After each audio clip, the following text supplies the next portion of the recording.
మన ప్రభువును ప్రియరక్షకుడునైన యేసుక్రీస్తు శక్తిగల నామంలో మీ అందరికీ శుభములు. ప్రియమైన దేవుని బిడ్డలారా, మరి ఎలా ఉన్నారు?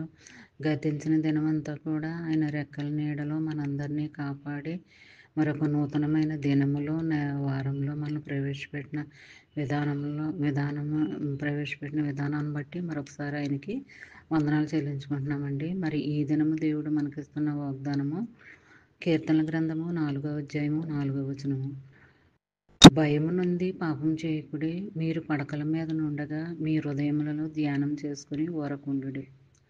ప్రియమైన దేవుని బిడ్డలారా, మరి ఇందులో దేవుడు భయపడొద్దు అంటున్నాడు. మరి పడకల మీద ఉండగానే మనము ధ్యానించుకొని ఉండమంటున్నాడు, ధ్యానంలో ఉండమంటున్నాడు, ప్రార్థనలో ఉండమంటున్నాడు.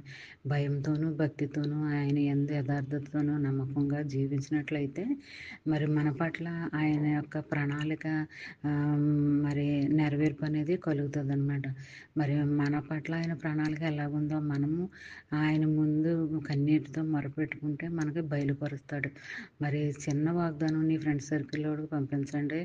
ఎందుకంటే చదివిన వారు దీవించబడతారు, మీరు ఆశీర్వదించబడతారు. మరి అలాంటి దీవెనకరమైన ఆశీర్వాదకరమైన వాగ్దానాలు దినదినము మనం పొందుకుంటూ ఉండాలండి.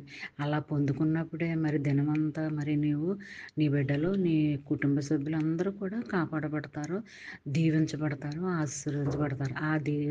ఆ రోజు రావాల్సిన దీవెన ఆశీర్వాదాలు నీకు దేవుడు మెండుగా అనుగ్రహిస్తాడనమాట. ఎప్పుడు అనుగ్రహిస్తాడంటే హృదయంలో పడకల మీద ఉండంగానే మనము ప్రార్థనలోనే గడపాలి. ప్రార్థనతో మన దినచర్య ప్రారంభించాలి.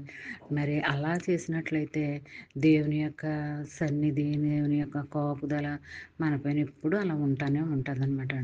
మరి ఈ చిన్న వాగ్దానము మైండ్లో పెట్టుకుని ధ్యానించుకుంటూ ఉంటే ఆ దినము రావాల్సిన దీవెన ఆశీర్వాదాలు నీకు దేవుడు మెండుగా అనుగ్రహిస్తాడనమాట. మరి ఈ చిన్న వాగ్దానం నీ జీవితంలో, నా జీవితంలో, మనందరి జీవితంలో జరగాలని కోరుకుంటూ, ఆమేన్. God bless you.